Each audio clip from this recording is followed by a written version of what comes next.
고요.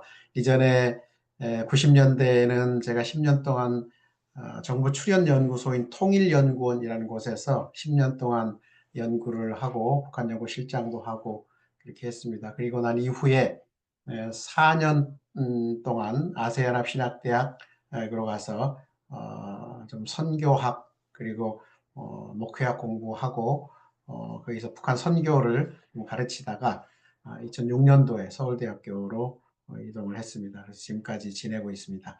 오늘 제가 주체 사상에 대한 강의를 할 텐데요. 제가 파일을 공유하겠습니다. 예. 북한을 한마디로 설명을 하라고 할 때 키워드 하나를 꼽으라고 한다면 주체 사상을 꼽지 않을까.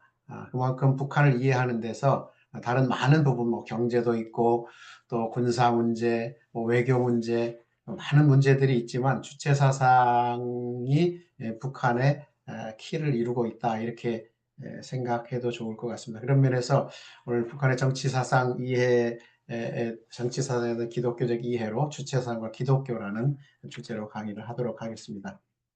강의 순서는 북한을 보는 관점, 대북관에 대해서 잠깐 설명하고 주체사상으로 북한을 읽는다면 어떻게 되는가, 또 주체사상의 체계에 대해서 좀 본론적으로 살펴보고 주체사상의 기독교와 비교하면서 나중에 전망과 과제, 문제점들에 대해서 살펴보도록 하겠습니다. 북한을 보는 관점은 우리가 여기 이제 강의 듣는 분들이나 또 강의를 하는 사람이나 다 북한에 대한 자기만의 선 이해가 있고 또 관점들을 가지고 있습니다. 그래서 이것을 우리 국민들에게 갤럽에 의뢰해서 저희가 매년 조사를 하고 있는데요. 이런 질문을 합니다. 선생님은 북한이 우리에게 어떤 대상이라고 생각하십니까? 하고 5개 선택지를 줍니다. 우리가 도와줘야 할 지원 대상인지, 힘을 합쳐 협력해야 할 대상인지, 경쟁하는 대상인지, 우리가 경계해야 되는 대상인지, 아니면 우리 안전을 위협하는 적인지 이렇게 물어봤을 때 각자 나름의 북한에 관한 이해가 다르게 형성이 돼 있죠. 여기 계신 분들도 그렇고 아마 전문가들도 다 마찬가지일 겁니다. 그럴 경우에 이제 우리 한국의 평균을 보면 이렇게 나옵니다. 협력의 대상으로 보는 사람들이 39% 정도 되고요. 지원해야 되겠다. 불쌍하니까 지원해야 된다. 10%, 경쟁 8%, 경계해야 된다. 18%, 적이다라고 생각하는 분이 22%, 이런 비율로 형성되어 있습니다. 그래서 40%가 경계나 적 이렇게 좀 부정적으로 보고 또 한 50%는 좀 긍정적으로 보는 4대 5 정도의 이런 비율로 나누어져 있습니다. 그렇기 때문에 우리가 이제 이게 우리 한국사회 이념 갈등하고도 상당히 맞물려 있는데요.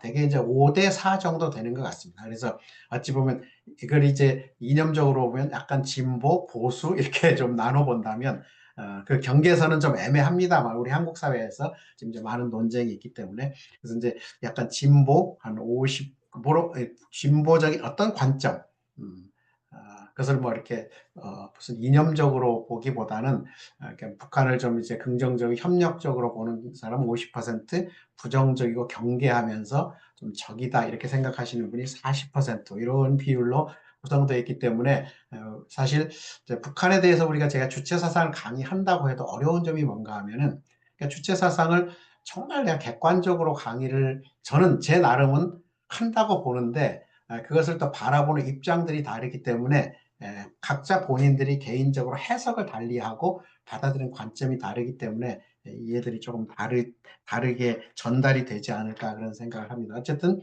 우리 한국 사회의 지형, 이념적인 지형은 이렇게 북한에 대한 지형은 이렇게 형성이 돼 있다. 그렇기 때문에 같은 현상을 보더라도 해석을 다르게 할 수 있다는 것입니다. 그래서 북한을 보는 시각에서 크게 둘로 이렇게 나눠 본다면 한쪽에는 이런 그 퍼레이드, 군사 퍼레이드 하는 장면들 언론에 많이 나옵니다. 또 한쪽은 이제 고난행군 시기에 북한의 굶주림, 그다음 빈곤 이런 내용들이 자주 나오죠. 지금도 뭐 추운 겨울에 굉장히 어려운 상황을 보내고 있는 북한 측면도 있고요.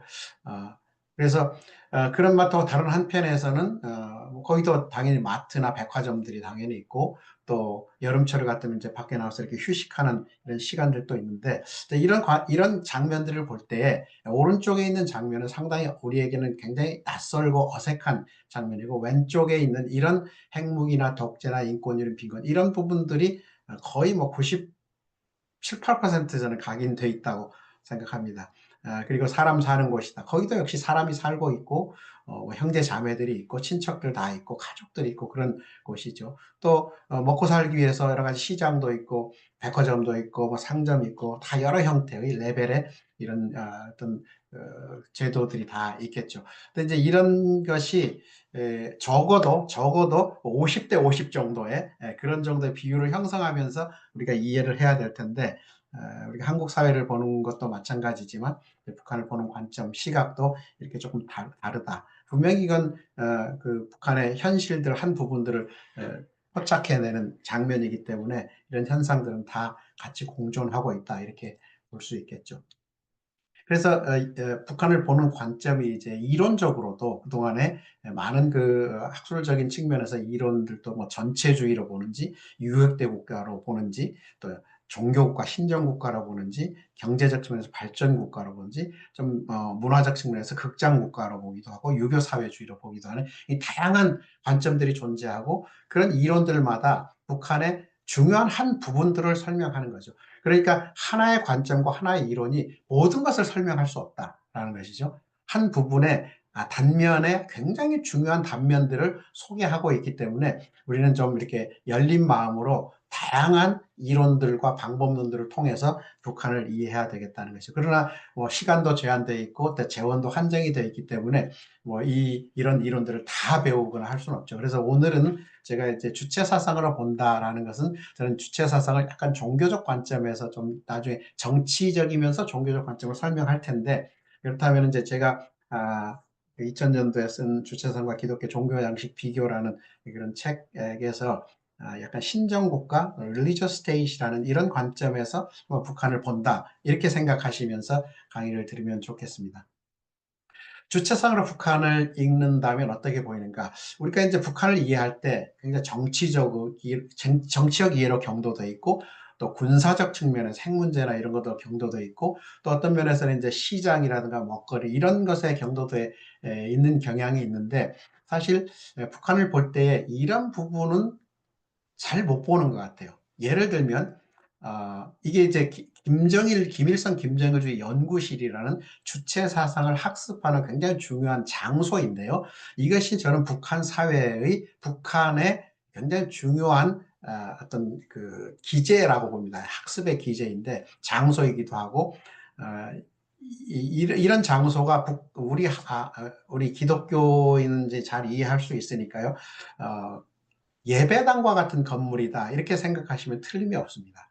그래서 북한을 주체 사상으로 북한을 본다, 또 북한을 읽는다라고 할 때 그 종교로서의 주체 사상으로 북한을 본다면 사람들이 이런 면은 잘 못 보는 것 같은데 어느 시골이나 어느 동네나 어느 단체 기관을 가더라도 예배할 수 있는 공간이 다 있다는 거죠. 이게 이제 군 단위에서의 가장 좋은 시설이고 군에 하나가 있는 게 아니고 군 단위에 이렇게 하나 읍에 이렇게 큰 장소가 하나가 있다면은 또 이제 거기에 있는 학교라든가 유치원이라든가 회사라든가 뭐 모든 단체 기관들에 하나씩 이런 건물들이 존재하거나 아니면은 한 방 한 칸을 꾸며 놓다든가 그렇게 존재하고 있다는 거죠. 그래서 이제 자, 조금 더 우리 한국 사람들이 잘 이해할 수 있는 방법으로 뭔가 하면은, 혹시 이제 여기서 미션 스쿨을 다니셨던 분들이 계시면은, 좀 이해가 갈 텐데, 이화여대라든가 연세대라든가 그런 대학에 가면 채플이라는 공간이 있습니다. 그 캠퍼스 큰 여러 건물들 중에 채플이라는 한 건물이 있는 거죠. 그 건물이 어찌 보면 그 학교의 센터가 되겠고 거기에서는 예배도 드리고 뭐 학습하는 시설들 뭐 음악도 하고 뭐 하지만 어쨌든 그 예배할 수 있는 공간 중요한 공간으로서 채플이라는 상징적 건물을 만들어 놓는다는 거죠. 그런 측면에서 본다면은 북한에서의 모든 대학 어느 대학을 가더라도 김일성 김정일주의 연구실이 그 캠퍼스에 가장 한 복판에 가장 중요한 장소에 자리를 잡고 있다는 거죠. 이런 식으로 자리 잡고 있다는 거죠. 그런 면에서 우리가 모든 북한에 있는 모든 국민들이 일주일 단위로 이런 예배당과 같은 건물에 가서 생활을 한다라는 것을 생각해 본 적이 있으신가요? 먹고 살기 바쁘고 또 정치적인 동원하고 시위하고 뭐 이런 데 바쁘고 퍼레이드하고 뭐 그런 거 다 보여주지만 일부분은 보여주지 않죠. 그게 이제 토요일이 될 수도 있고 화요일이 될 수도 있고 요일마다 다 사람들이 이렇게 편제를 해서 단체로 이렇게 방문하면서 거기에 이제 적절한 정도의 학습과 또는 뭐 제가 그렇게 비유하건대 이제 예배와 같은 형식의 모임들을 계속 갖고 있다는 거죠. 그런 측면에서 김일성 김정일주의 연구실의 이런 활동들을 모든 것 전국에 10만 곳이 있다고 일반적으로 얘기합니다. 이것은 한국의 교파를 초월해서 모든 기독교, 개신교의 예배당 건물을 다 합쳐도 5만 개 정도밖에 안 됩니다. 5만 7천 개, 6만 개가 안 되죠. 근데 전국에 10만 곳이 이런 시설들을 갖고 있다면 이거야말로 진짜 종교사회, 기독교와 유사한 종교사 일주일 단위로 생활하니까 뭐 기독교나 뭐 그런 데 좀 캐톨릭이나 비유할 수 있겠죠. 행정기관, 경제 회사라든가 모든 회사 단위의 군대, 각급 군대, 연대, 대대, 각급 군대, 학교의 사회단체, 모든 기관에 예배당과 같은 김일성, 김정일의 연구실을 갖고 있는 이런 사회가 북한이다. 일주일 단위로 계속 이런 활동들을 하고 있다는 것을 놓치지 말아야 된다는 거죠. 그래서 북한의 각 곳에 영색탑이라는 것이 있는데 김일성, 김정일은 우리와 영원히 함께 계신다. 그런 그 탑이 세워져 있는데 김현희 씨라고 이전에 칼기 폭파를 했던 그 분은 내 가슴 속에 있는 김일성은 영원히 사라지지 않을 것이다. 나는 죽을 때까지 김일성으로부터 완전히 자유로워지지 못할 것이다. 이렇게 얘기하면서 아마도 이런저런 얘기는 하지 않지만 그리고 약간의 그 내면화 정도의 차이는 있겠지만 웬만한 북한의 생활을 잘했던 사람들에게 있어서는 마치 기독교인들이 하나님과 예수님을 아무리 배교한다고 해도 신앙이 좀 약해진다 해도 약간 죄책의식을 가지고 있고 결국에는 하나님과 예수님으로부터의 죄의식을 그걸 떠난다면 그 죄의식을 영원히 떨쳐버리지 못할 그런 상황처럼 그래서 김일성 의식으로부터 완전히 자유로울 사람들이 없을 것이다 이렇게 얘기를 하죠. 이런 것들이 이제 약간의 종교적인 어떤 환경이 아닐까 그렇게 생각하고요. 뭐 90도를 이렇게 절하는 거 많이 보셨을 겁니다. 그래서 주체 사상이라는 게 뭐냐라고 설명을 하자면 그러니까 주체 사상이라고 부르기도 하고 김일성 김정일주의라고도 이렇게 부르기도 합니다. 그러니까 주체 사상을 이렇게 두 가지 의미로 연어로 사용하는데요. 이걸 이제 조금 구분해 보자면 대내적 언어로 김일성 김정일주의, 대외적 언어로 주체 사상 이렇게 해석하기도 하고 혹은 주체 사상을 좀 좁은 의미로 또 김일성 김정일주의를 넓은 의미로 사용하기도 합니다. 그래서 북한의 여러 회사나 단체나 그 공장의 건물에 가면 맨 뒤편에 전당과 원사를 김일성 김정일주의 화자 이렇게 붙어 있죠. 이게 김일성 김정일주의 화라는 게 우리가 일반적으로 얘기하는 주체 사상의 대내적인 북한 안에 있는 사람들만 활용하는 어떤 의식 체계라고 할 수 있죠. 그래서 일반적으로 이즘이라고 하는 주의라는 마크시즘, 레니니즘, 자본주의, 무슨 주의 있지 않습니까? 리버럴리즘, 자유주의 뭐 이런 거라. 그러니까 주의라고 하는 것은 일반적으로 세 개의 영역으로 구성이다. 사상과 이론과 방법. 그래서 철학 체계가 있고 구체적 이론이 있고 실천은 방법론이 있고 이 세 개의 영역들을 체계화한 것이 주의라고 합니다. 그래서 김일성, 김정일 주의라고 부를 때는 김일성, 김정일의 사상, 철학, 그리고 김일성, 김정일이 발전시키던 이론, 그리고 그들이 제시했던 방법론 이렇게 부를 수 있는데요. 그런 면에서 넓은 의미와 좁은 의미로 보자면 김일성, 김정일주의는 주체 사상 플러스 김일성, 김정일의 사상인데 그게 그때의 사상이 주체 사상이다. 이렇게 부르는 거죠. 그 이론과 방법 이렇게 나누기도 하고요. 그리고 그러면 또 주체 사상 자체는 어떻게 부르느냐? 주체 사상은 또 이론과 방법론을 다 포괄하는 것으로 또 부르기도 합니다. 그래서 주체 사상의 그 논문의 체계에 보면은 철학 원리가 있고 사회 역사 원리가 있고 지도 원칙을 이렇게 가지고 있는 이런 형태로 이런 체계들이 구성이 되어 있습니다. 주체상 총서 1985년에 1982년에 주체상에 대하여라는 김정일의 논문으로 주체사상이 좀 체계화됐다라고 평가를 일반적으로 하는데 주체사상 총서가 제일 처음에 체계화돼서 만들어진 게 85년인데 10권짜리 이 체계를 보면 여기에서도 1, 2, 3권이고 철학적 원리, 사회역사 원리, 지도 원칙하고 그다음에 이제 이론들입니다. 혁명 이론, 건설 이론, 경제 이론이고 인간 개조는 사회 이론이고 7번의 경제 건설 이론, 또 문화 건설 이론, 그리고 9, 10권의 영도 체계, 영도 예술, 그러니까 지도 체계인 거죠. 리더십 이론이 9권, 10권에 이렇게 되어 있습니다. 그래서 주체 사상으로 철학과 사상을 공부하고 또 여러 이론들, 경제, 문화 이론들을 설명하고 그리고 그것을 구체적으로 실천하는 방법론이 이제 9권, 10권으로 이렇게 구성이 되어 있어서 세 개의 영역, 철학과 철학 사상, 그리고 이론, 그리고 방법론 이렇게 세 개의 영역으로 좀 이렇게 종합해 볼 수도 있을 것 같습니다.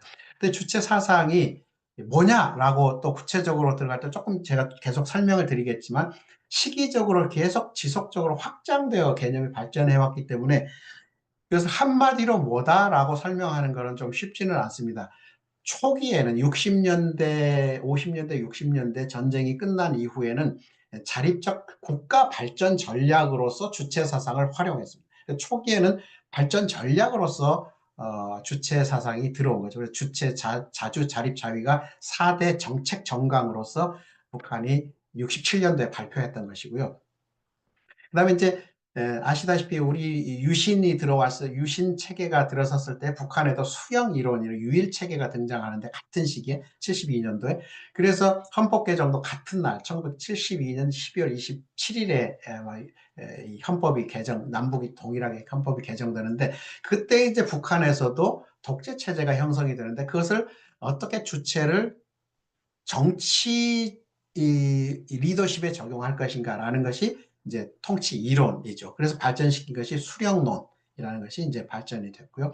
그리고 그 이후에 오면 사회 이론으로 집단주의, 그리고 82년에 철학 체계가 완성이 되고 이때 이 철학 체계가 완성될 때 이때 주체 사상이 이제 정식화됐다. 이렇게 체계화됐다라고 평가를 하는 것입니다. 86년도에 사회정책 생명체론이라는 게 발전되고 민족주의 사상, 선군 사상, 그다음에 인민대중, 김정은 들어와서는 인민대중제일주의를 이제 강조하는데 이게 이제 김정은 시대의 주체 사상인 거죠. 인민대중제일주의. 그리고 조금 몇 년 지나서 2014년부터인가요? 이제 국가제일주의로 와서 인민대중주의와 국가제일주의가 김정은 시대의 주체 사상으로 지금 가르치고 있는 것입니다.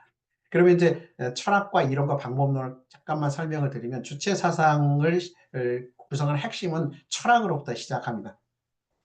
자기 운명의 주인은 자기 자신이며 자기 운명을 개척할 힘도 자기 자신에게 있다라는 명제로부터 시작하는 인간 중심 철학, 사람을 중심에 놓고 철학 체계를 철학을 연구한다라고 해서 인간 중심 철학이라고 합니다. 그래서 사람이 모든 것의 주인이며 모든 것을 결정한다. 사람 중심 철학이다. 인간 중심 철학이다. 이렇게 부르고 있죠. 그럼 사람이라는 것이 뭐냐라는 것을 정의하는 것이 바로 철학인데 아주 복잡하고 긴 설명이고 오랜 시간 동안 설명을 해야 되지만 간단히 설명하자면 사람을 설명하는 지금까지 온 인류의 철학을 크게 두 개로 본다면 관념론과 유물론으로 나눠지죠. 관념론, 인간의 정신을 좀 강조하는 관념론. 인간의 가치, 사람이라는 건 뭐냐라고 했을 때 관념론으로 보는 시각이 있고 유물론으로 보는 시각이 있죠. 그런데 북한에서 말하는 이제 이 주체 철학자들은 어떻게 설명하냐면 약간 통일교와 비슷합니다. 인간을 정신이나 물질로 이렇게 떼어놓고 볼 수가 없다. 사람을 놓고 사람이라는 것은 물질과 정신으로 구성이 되어 있는데 이거를 너무 분석적 분해하면 안 된다는 거죠. 그래서 너무나 서구 철학이 물질이 먼저냐, 정신이 본질적인 거냐, 이런 걸 자꾸 논쟁을 하는 것 자체가 무의미하다, 사변적인 것이다 라고 해서 비판하면서 물질과 정신은 나눌 수가 없고 이것을 사람 안에서 유기적으로 결합된 존재로서 사람을 봐야 된다.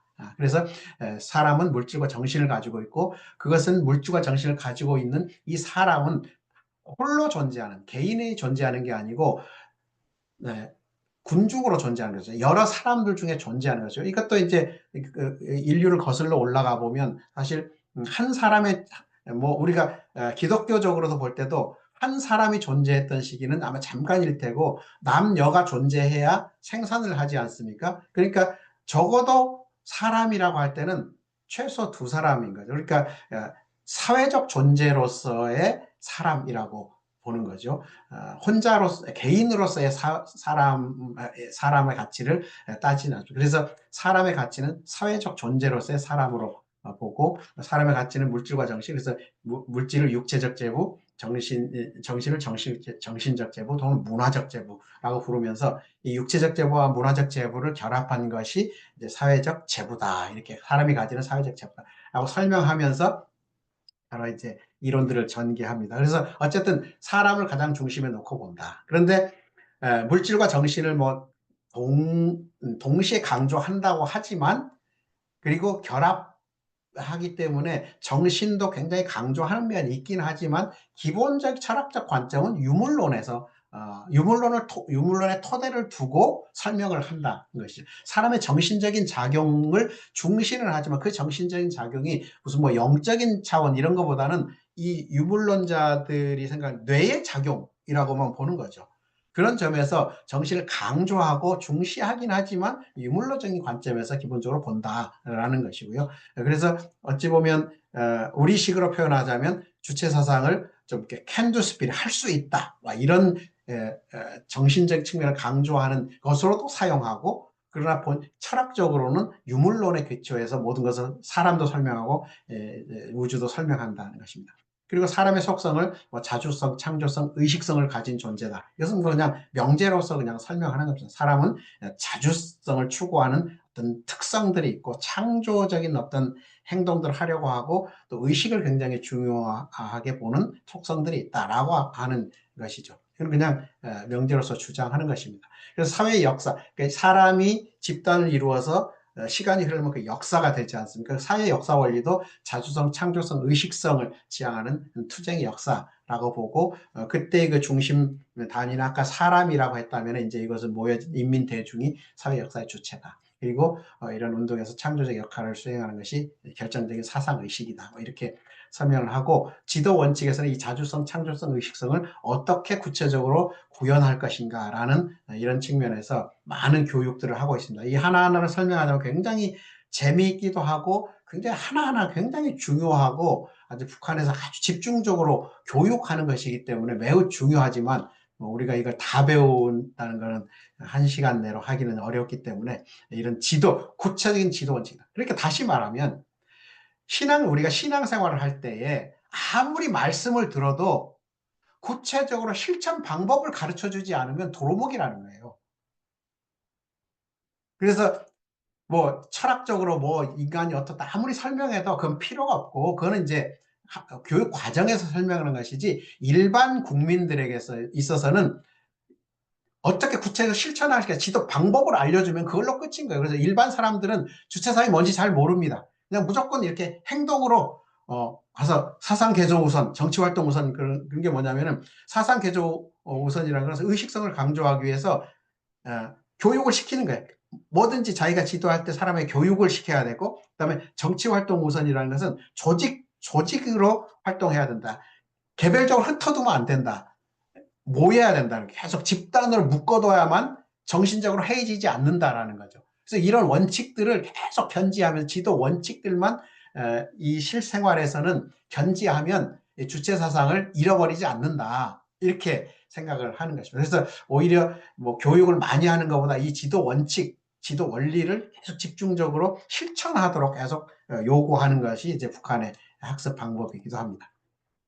자, 그러면은 이렇게 복잡하게 아까 역사적으로 쭉 이렇게 자립적 발전 전략부터 이제 인민 주의까지 쭉 발전해 왔다고 하는데, 그러면 실제로는 이제 역사적으로는 그렇지만 지금 현실 사회에서 지금 현재 지금 2025년 현재에 그럼 주체 사상에 대해 일반 사람들이 어떻게 생각하고 있느냐라는 거죠.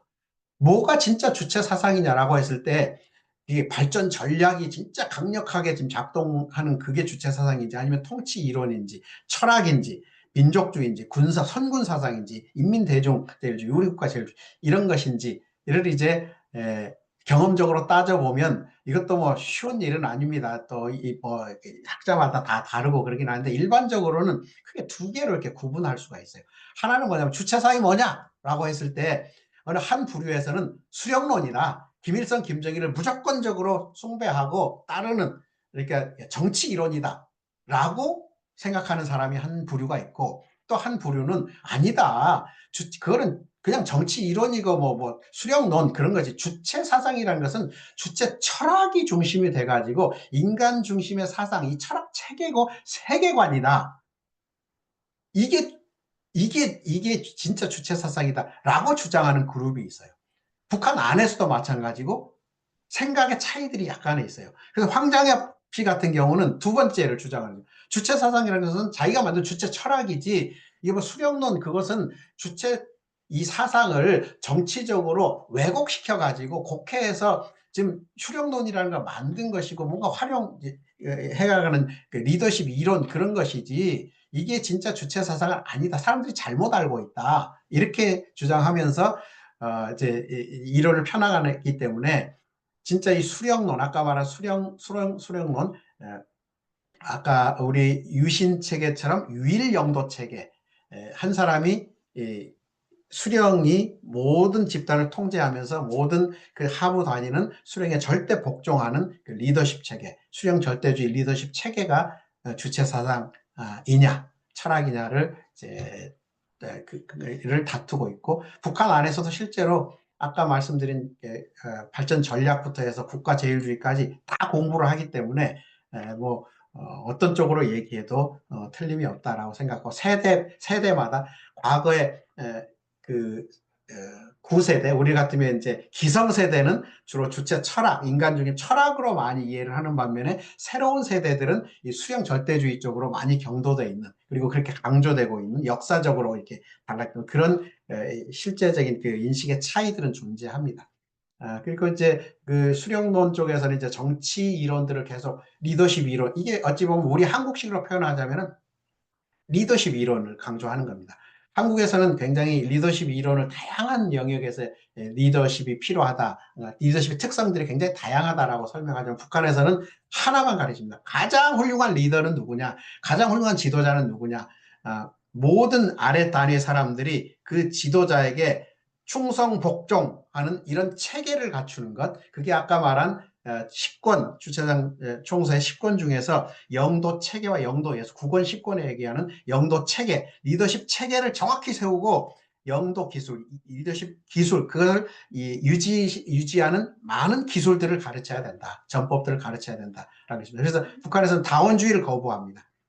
독재가 가장 좋고 독재가 가장 효율적이고 또 합리적인 그런 체계라고 공부를 하지요. 그래서 선거도 형식적으로 존재하지만 거의 추대식 선거 문화로 자리 잡고 있고 리더십을 유지하기 위해서 중심고리 전략이라는 아주 중요한 북한에서 아주 보편적으로 배우고 있는 리더십 기술, 통치 기술인 거죠. 그래서 모든 복잡한 문제들을 해결해 나갈 때는 지도자는 모든 복잡한 문제가 있으면 그걸 깊이 생각하고 분석해서 하나의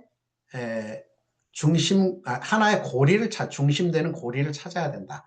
답을 찾아야 된다는 거죠. 문제의 핵심을 찾아서 그리고 그 핵심을 찾으면 그것을 해결하기 위해서 선멸전으로 집중해서 문제를 해결해 나가는 방식, 그 사업 방식을 집중적으로 공부를 합니다. 그래서 저도 가끔 이제 좀 머리가 피곤하고 뭐 자꾸 이제 좀 마음의 안정이 안 되고 뭐 문제가 너무 복잡하게 꼬일 때는 잘 생각해보면 너무 복잡해서 막 이것도 원인인가 저것도 원인인가 하고 그럴 때 가만히 이렇게 생각해 보면 딱 어디 하나 이게 머릿속에 생각나는 어떤 문제가 있죠. 근데 그 문제에 대해서 이 문제를 풀면은 다른 문제는 다 저절로 풀려지겠구나 이렇게 이제 하면서 또 저도 이런 방법들도 북한을 공부하면서 배웠던 그런 방식, 북한의 그 영도 예술, 영도 이렇게 리더십 기술들을 좀 활용해 보기도 하고 있습니다. 어떤 철학 부분은 아까 말한 대로 환경협치가 중심이 돼서 그 철학 책의 세계관이 이제 형성되어 있는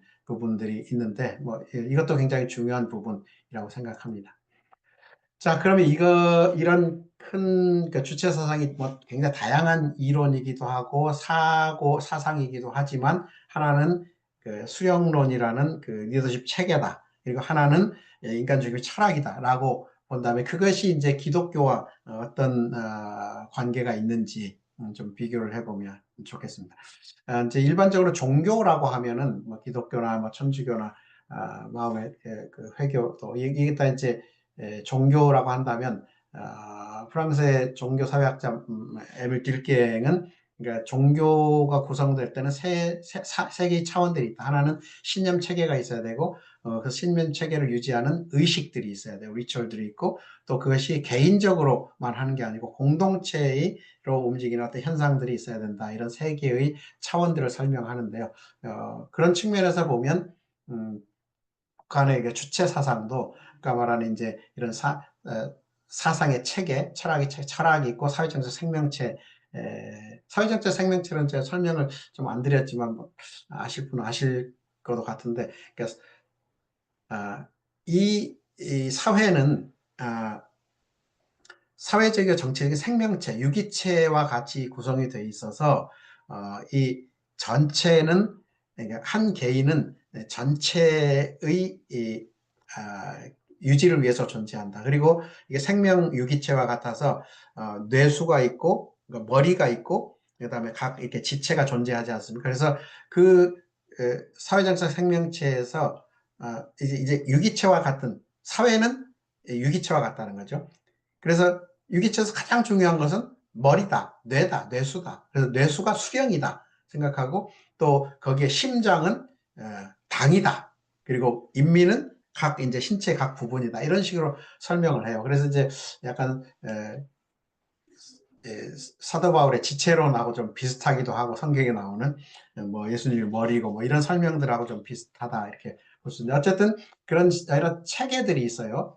그리고 뭐 믿음, 사랑, 은혜, 영생 이런 개념들, 이런 많은 개념들, 10대 원칙 이런 것들이 이제 체계를 발전시킨 그런 신념들이 좀 북한의 주체사과 좀 비슷하다라는 것이고요. 북한에서도 이제 강조하는 게 영생, 믿음, 사랑, 은혜 이런 그 단어들을 강조하니까 그런 거고요. 그다음에 이런 그 신념을 신봉하기 위한 의식을 행하는데 아까 설명드린 대로 공간이 있어야 되죠. 장소. 이 김일성 김정일 연구실이 있고, 그 다음에 여러 행사들, 주기적인 어떤 활동들, 조직 활동이 생활총화, 수요 강연회, 수요일 저녁에 강연회, 아침 독보에 새벽 참배, 그다음에 교시 말씀 찬양가 이런 것들이 교회와 비슷하게 존재하고 있는 것이고요. 김일성주의 연구실이 이렇게 여러 형태로 이렇게 존재하고 있습니다. 그리고 이제 세 번째에서는 주체 사상이 이제 공동체로 이렇게 유지되고 있다. 그래서 공동체의 특성이 있다는 것이죠. 주체 사상을 공동체 측면에서 이렇게 조명을 해보자면 어느 정도의 신념하고 있을까? 그 사상을 어느 정도 신앙화 혹은 신념하고 있는가? 뭐 비율은 조금 다르겠지만 이제 구체적인 자료를 보면 저희 서울대학교 통일평화연구원에서 2008년부터 2022년까지 조사를 했는데요. 저희 18년도와 20년 자료들을 가져왔습니다. 주체사항에 대해서 매우 자부심을 가지고 있다라고 이거는 이제 북한에서 직행 탈북한 사람들을 인터뷰해서 자료를 모은 것입니다. 북한 탈북민들에 대해. 그러니까 북한 사람들에게 북한에 있는 그 지금 자기 본인 말고 본인 얘기하면 조금 오해될 수도 있으니까 당신이 오기 전에 북한 안에 있는 자기 동료들이 주체 사상에 대해서 매우 큰 자부심을 가지고 살고 있다라고 평가하는 사람 2018년에 42%. 약간의 자부심이 있다, 27%. 자부심이 별로 없다, 20%. 자부심이 전혀 없다, 9%. 2020년도에는 자부심이 매우 크다, 35%. 자부심이 약간 있다, 19%. 자부심이 별로 없다, 36%. 전혀 없다, 9.1%. 이런 형태로 나왔습니다. 그러니까 여기도 한 60에서 70%, 60%하고 많을 때는 70%까지 주체 사상에 대해서 좀 긍지를 가지고 살고 있고, 북한 지금 사람들이 2020년에 조금 더 약화된 상태지만은 뭐 여기도 이제 뭐 6대 4 정도로 40%는 별로 자부심을 가지고 있지 않다. 혹은 적을 때는 30% 정도의 사람들이 자부심이 없다. 이렇게 보고요. 여기서 좀 조금 더 관심을 가져야 될 것은 완전히 사상의식에 대해서 회의를 하고 있는, 자부심이 전혀 없다라는 사람은 10% 미만이다. 이렇게 보고요. 자부심이 굉장히 강하다라는 사람이 35% 내지는 40%가 있다는 것을 우리가 머릿속에 잘 기억해야 될 것입니다. 그래서 모든 뭐 100%의 북한 주민들이 뭐 똘똘 뭉쳐서 뭐 한 사람을 섬기고 뭐 사상을 쫓아가고 그런 상태는 전혀 아니고, 그렇다고 해서 사상 먹고 살기 힘드니까 사상의식이 다 흩어져서 완전히 막 사분오열되고 있는 그런 사회도 아니다. 그래서 그 중간에 있는 어떤 적정한 속에서 유지되고 있고, 시간이 흐르면서 계속 지금 변하고 있다. 의식이 약화될 수밖에 없겠죠. 한국 교회를 생각하시면은 아마 충분히 짐작하실 겁니다. 조금씩 이렇게 내려갈 수밖에 없다. 그리고 김정은 지지도 지난 10년의 평균을 63.7% 정도, 우리 한국식으로 표현하자면 그런 지지도가 형성되어 있고, 그것도 조금씩 내려가기도 하고 올라가기도 하다가 전체적으로 내려간다. 이렇게 보시면 될 것 같습니다.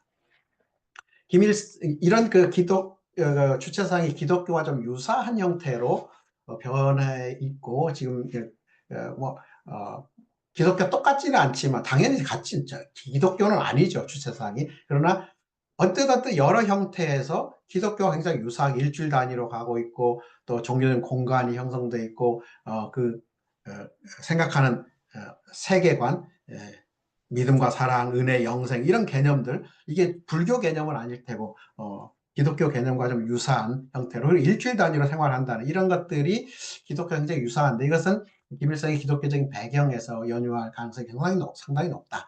김일성이 기독교 가정에서 출생했고, 아버지 김영직 숭실대학교 졸업했고, 조선 국민회라는 그 항일 사회주의 단체를 조선했는데, 숭실 졸업해서 이제 그 조만식 선생하고도 굉장히 가깝고 그런 관련들이 있죠. 어머니 강반석 여사는 이제 기독교 가정에서 칠골교회 과거에 출석했고, 강도욱 장로, 뭐 강양우 목사, 다 이런 분들이 이제 어머니 쪽에 신앙인들이라고 할 수 있죠.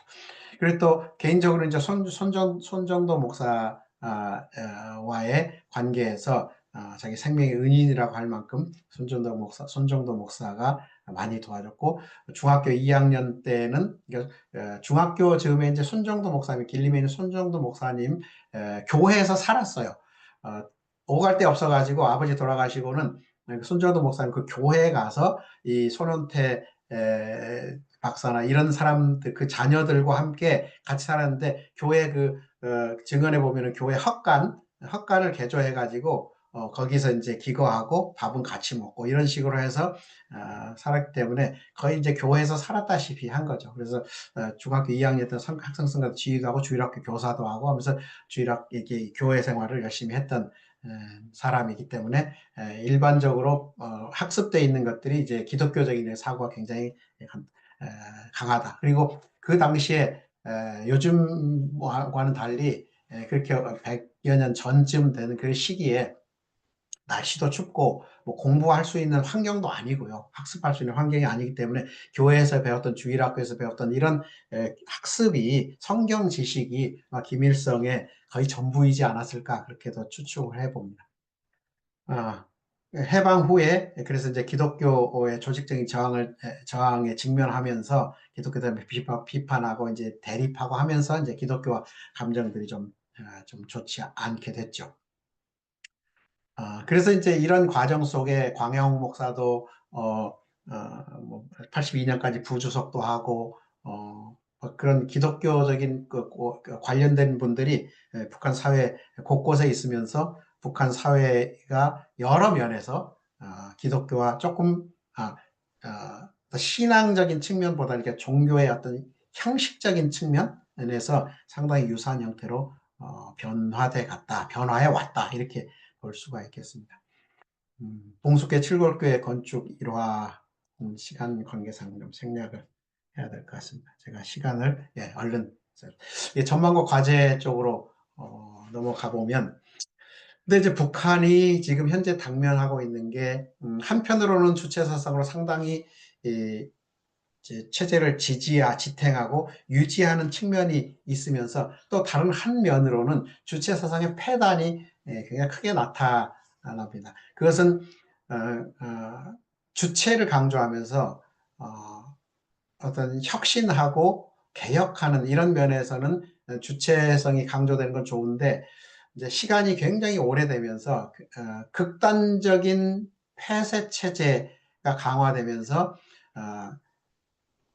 남들이 하지 않은 것을 하면 무조건 주체적인 것이다 라고 굉장히 왜곡된 형태로 발전되는 게 굉장히 많아요. 그래서 과거에 보면은 교수님 그 뭐 팟캐스트가 사라졌습니다. 공유가. 그래요? 지금도 안 나오나요? 안 나오나요? 다른 분들 나오나요? 네, 잘 나오고 있습니다. 아, 예, 예, 저도 죄송합니다. 나옵니다. 네. 그래요. 예. 그럼 계속 하겠습니다.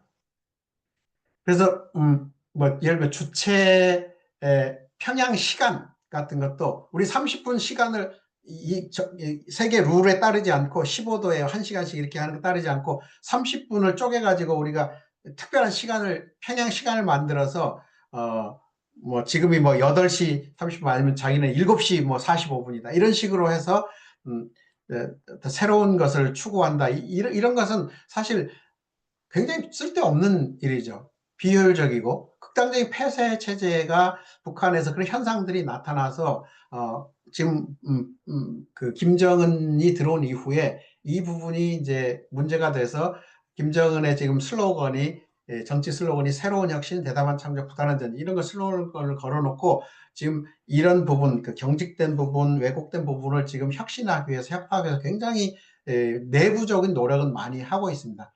그래서 선군 체제라는 것도 너무 이제 군대 위주로 돼 있던 아버지의 그 체제에서 당국가, 사회주의 국가들이 당국가 체제로 당 중심으로 하는 체제로 지금 사회주의 정상국가, 실제적인 우리 자유민주주의 체제에서 말하는 정상국가라기보다는 사회주의에서 보기에 군대가 통치하는 이런 거 말고 당국가의 정상적인 체제로 좀 변화를 시켰고, 그다음에 비서국 체제로 다시 김정은이 전환했고, 그래서 총비서라고 부르고 인민무력을 국방성으로 바꾸고, 그다음에 무슨 이런 대회 같은 거 회의 개최를 아무 때나 필요할 때 하던 그런, 그게 이제 북한이 자기들 주체적이라는 거예요. 다른 데서는 다 몇 년씩 이렇게 정기적으로 하는데 우리는 회의를 안 해도 우린 나라가 잘 굴러간다. 이런 식의 그냥 정말 왜곡된 형태가 많이 형성이 돼 있었죠. 그런데 이것을 이제 김정은 들어와서 그래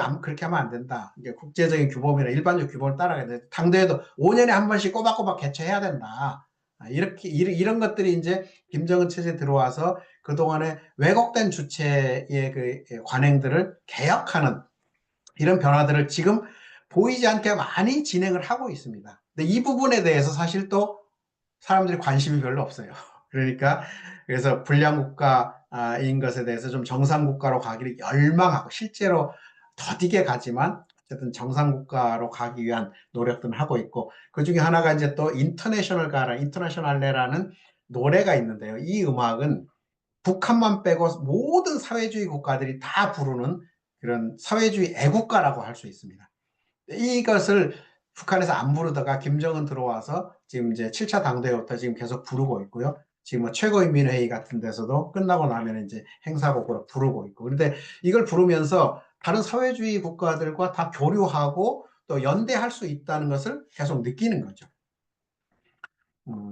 그래서 국가 제휴주의를 강조하고 있는 것도 사실 그런 면에서 지금 이 국제적인 추세에 맞게 지금 하고 있는 거예요. 그래서 지금 그 슬로건이 한쪽에서는 아까 말한 온 사회를 주체 사상, 전 당과 온 사회를 주체 사상, 김일성 김정일주의 하자라는 게 한 면의 슬로건이 있고, 또 이제 시기적으로 굉장히 강조하고 지금 한 10여 년 동안 계속 강조하는 게 세계, 북한식 세계화인데, 세계와 경쟁하라, 세계에 도전하라, 세계를 앞서 나가라. 이게 이제 또 공장마다 다 뒤편에 붙어 있는 그런 슬로건이고, 학교에도 붙어 있고 그래요. 그리고 지금 평양 순안국제공항에서 2015년에 리모델링 하면서 오른쪽에 있는 것처럼 평양 순안공항에 김일성 초상화를 떼버렸어요. 북한에서 김일성, 김정일 초상화를 뗀다는 것은 죽음입니다. 아시다시피. 있을 수 없는 얘기입니다. 초상화에 먼지 묻은 거 안 닦아도 그거는 거의 사형시킬 정도로 우리가 도저히 이해할 수 없는 그럴 정도로 이 초상화가 불나도, 화재가 나도 자기가 살아나오는데 초상화를 그 안에 두고 나왔다. 그럼 그 사람 거의 사형될 가능성이 많아요. 그래서 사람들이 살기 위해서 불 난데도 자기 목숨을 담보하면서도 가서 초상화를 꺼내오고 막 이래야 이제 사는 나라이기 때문에, 그런데도 초상화를 없앴다는 것은 뭔가 대단히 중요한 결정을 했다는 거죠. 그렇게 이해를 해야 돼요. 그냥 단순히 그냥 하나 뗐네? 그게 아닌 거죠. 그 다음에 당대회, 7차, 8차 당대회에서 이렇게 7차 당대회 때는까지는 이 두 개의 초상화가 정면 단상에 붙어 있었는데, 8차 당대회 때 두 사람의 초상화를 제거했거든요. 그리고 당 마크를 딱 앞에 붙여놨다는 거죠. 이것도 가볍게 보고 지나갈 게 아닌 거죠. 한번 그럴 수 있다가 아니고 엄청난 변화를 다짐하고 지금 시작한 거죠. 그리고 초상화를 어느 부분에서 뗐는데 이렇게 얘기하니까 이제 반론이 나왔어요. 초상화를 떼는 게 아니고 오른쪽에 보면, 위쪽에 보면 김정은 것까지 하나 더 걸었네? 이렇게 해서 이제 또 뉴스가 막 나오기도 하고, 제가 이제 막 이런 주장을 하니까 또 반론이 나왔어요. 근데 이 건물은 당 간부 학교인 거예요. 당 간부 학교이기 때문에 김정은도 현재 지금 통치를 하고 있는 지금 현직 위원장이니까 당연히 걸어야 되는 이런 곳이고요. 그래서 그렇고, 물론 대내 행사에는 당연히 지금 초상화를 걸죠. 이게 지금 70여 년, 80년간 교육을 한, 이거 하루아침에 도저히 바꿀 수 없어요. 이제 김일성, 김정일주의 주체상 계속 교육을 합니다. 그러나 이제 필요한 부분에서 이제 이걸 변화시켜야 할 부분들이 필요한 거죠.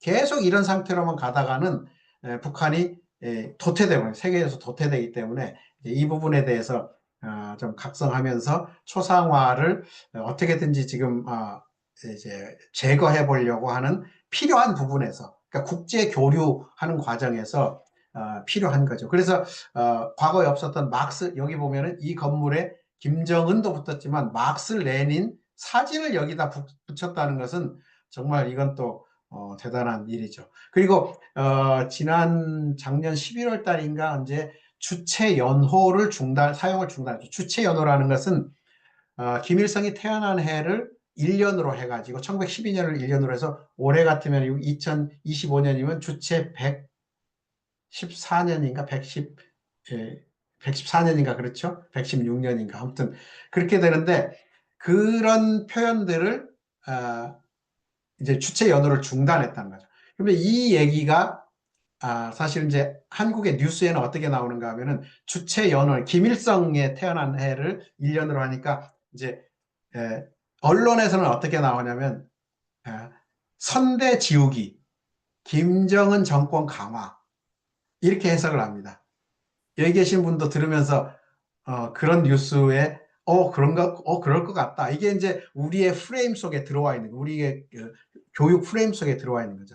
그런데 저는 그렇게 해석하지 않습니다. 선대 지우기가 아니라 이 주체 연호는 세계 사람들이, 이 과거에는 주체 연호하면 북한이 주체적인, 우리가 무슨 단기 몇 년, 그 다음에 회교도 마음의 뜻 하는 몇 년 이렇게 하잖아요. 그런 것처럼 북한도 김일성이 주체 몇 년, 이게 굉장히 주체적이고 독창적이고 뭐 대단한 것으로 강조해왔는데 그런 거 필요 없다는 거죠.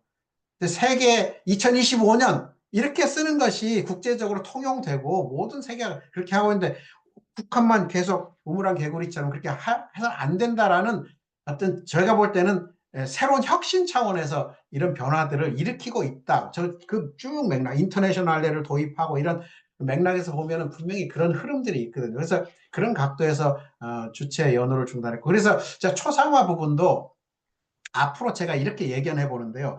북한에서 지금 초상화 여기 배지를 달고 살고 있어요.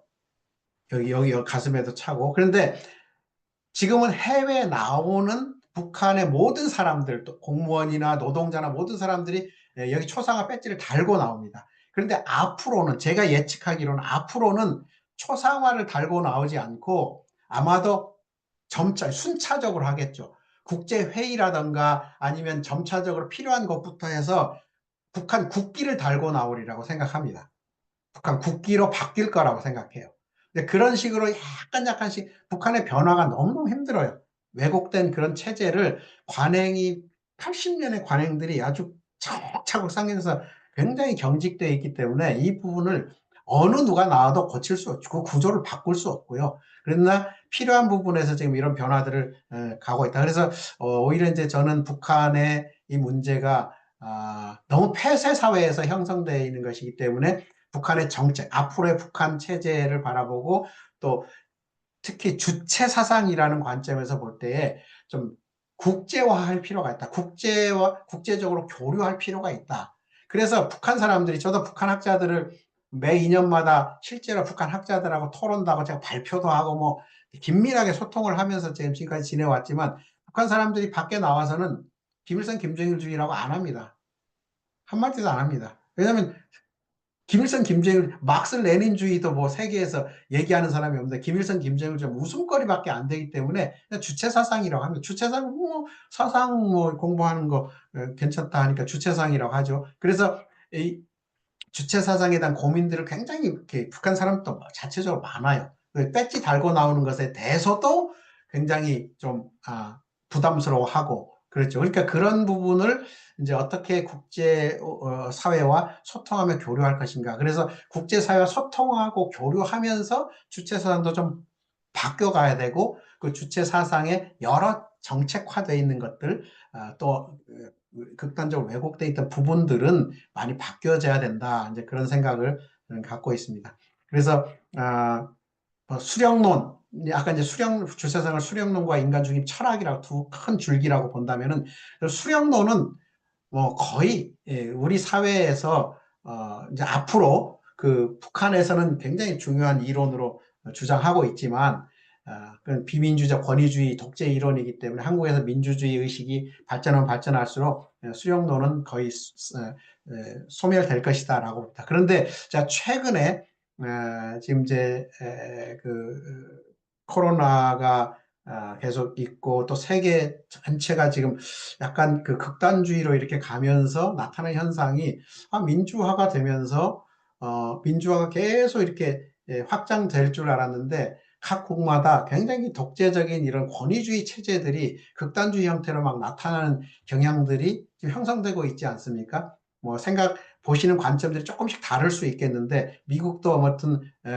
약간 그 권위주의 쪽으로 트럼프가 이렇게 그렇게 가고 유럽은 더군다나 이렇게 권위주의 극단적인 정당들이 이렇게 형성이 되면서 약간 이제 민주화의 흐름과는 조금 다른 형태로 가고 있어서 오히려 잘못하면 이 통일 이후에라든가 이 북한의 교류가 확대될 경우에 오히려 이 수령론적인 사고, 그러니까 굉장히 그 강한 지도자가 와서 강력히 통치하는 이런 수령론과 같은 이런, 그리고 밑에 사람들이 무조건 충성과 복종을 막 따르는 열광한 이런 형태가 오히려 한국에서도 지금 약간 그런 현상들이 지금 제가 보이는데 이것이 이제 저는 과거에는 이런 민주화가 되는 과정 되어 왔기 때문에 북한의 수령론은 한국에 오면은 소멸될 것이다라고 생각했는데 저는 상당히 이 부분도 한국이 민주적인 체제를 또 체제나 제도와 그다음에 이제 이 시민사회가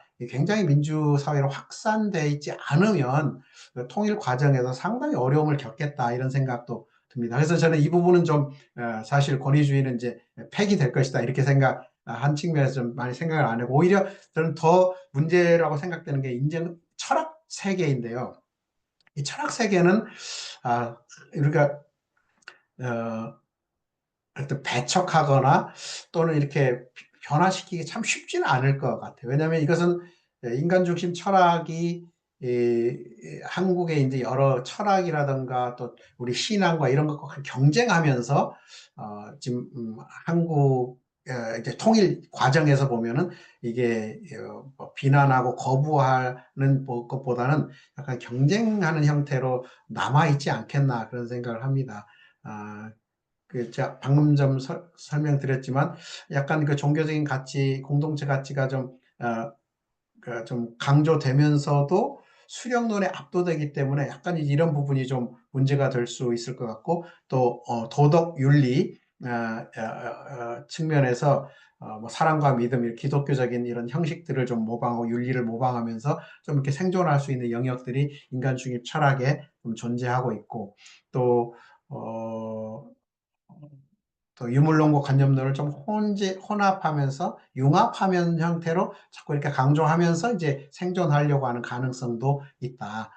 그래서 이제 이런 부분에서 우리가 좀 경계도 하고 각성도 하면서 인간 중립 철학들을 어떻게 경쟁하면서 비판하고 뭐 배척하거나 아니면 경쟁할 것인가.